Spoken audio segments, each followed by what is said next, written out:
The indigenous Mbororo people have been known for their voluntary isolation.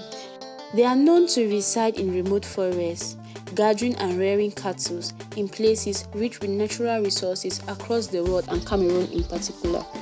An estimated 2,000 plus indigenous people live uncontacted or in voluntary isolation, avoiding mainstream society to preserve their territories' autonomy and cultures.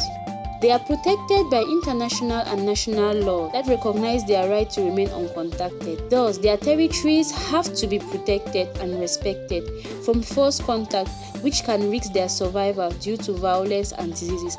Some Boros have been forced to leave their comfort isolation cities due to civilization and wars, making the growing youth to lose the cultures and traditions that need to be protected.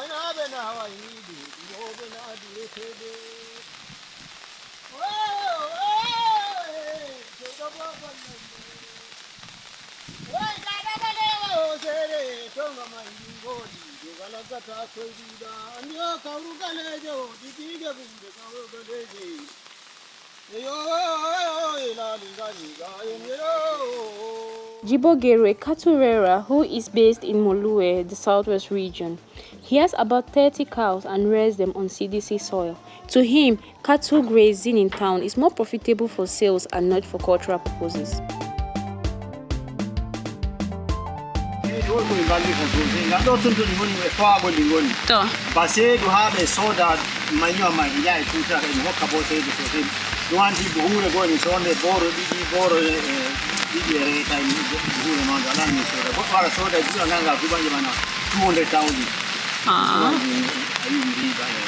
Through his movement from voluntary isolation, he now pays for rearing his cattle and cannot milk his cows on daily basis. Maximum he can get is just 3 liters.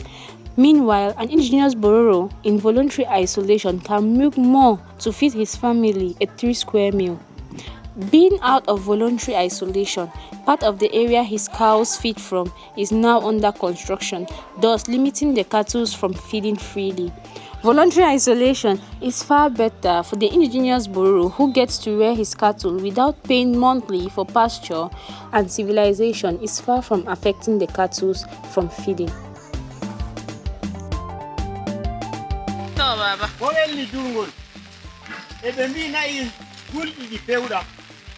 So goɗɗo findi nagge kam amma finda e weelo hidde ko goɗɗo wiya jongi defi mo nagge ɗiɗi yaari ha dilli hanjum woni belɗum nden bo anduɗo durgol e waawi durgol na sey to ujiniɗa non wiya duri a mari nayi kaaɓi maɗa hittan hiti fu nayi maɗa e dow dangol to a dillata ko ñamata a soora e ngaari diboro temere ɗi temere tawi lon a sooda fayinta diboro temere reta desa seeda ñama goɗɗo. Maimuna Dahiru, an indigenous Mbororo lady who lives in Liongo, southwest region of Cameroon, narrates the good old days of voluntary isolation. She told us of the Nangu culture practiced by indigenous Mboros, where young girls are betrothed for marriage at the age 14 to 18, depending on how fast she grows. Many do not know, but when these girls get married, they spend 2 years before actually meeting their husbands.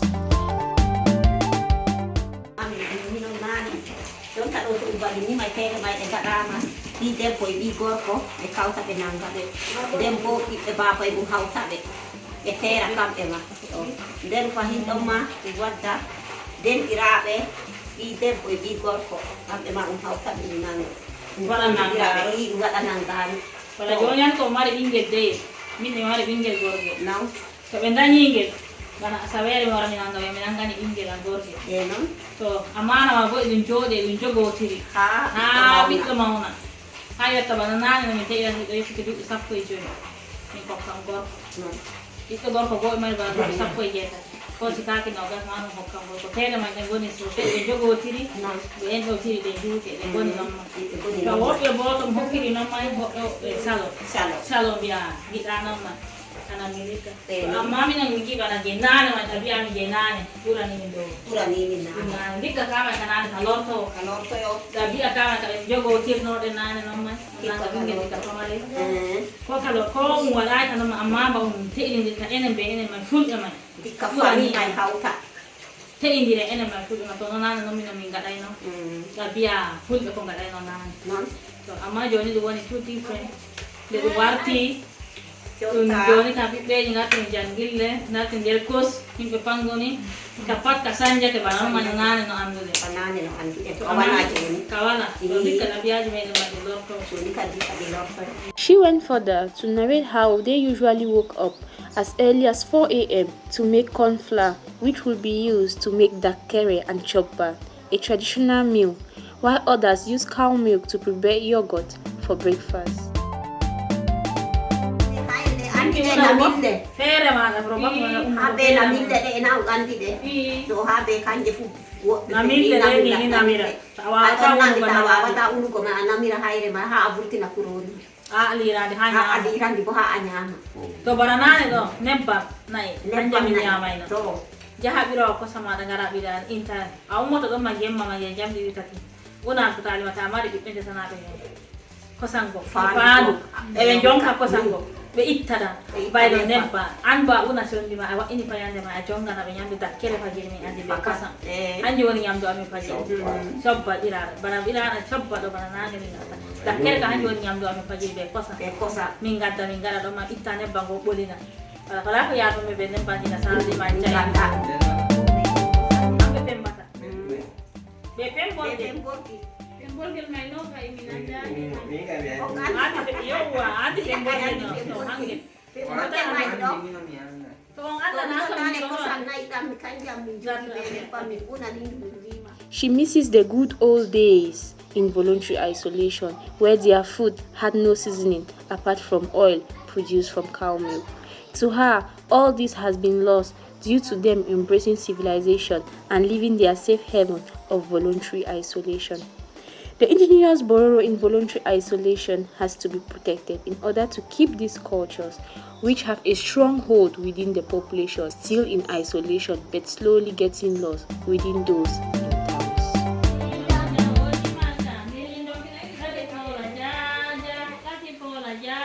in towns.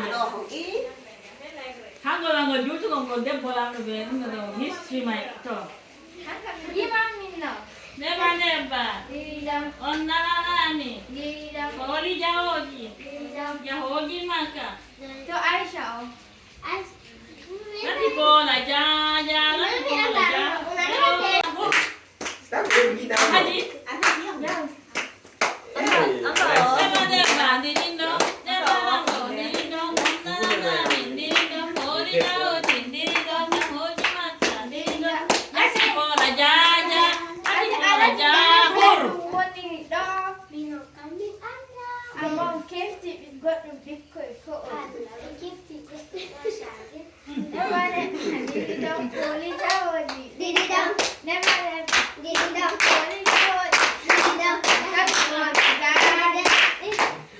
Should the indigenous Mbororo be left in voluntary isolation?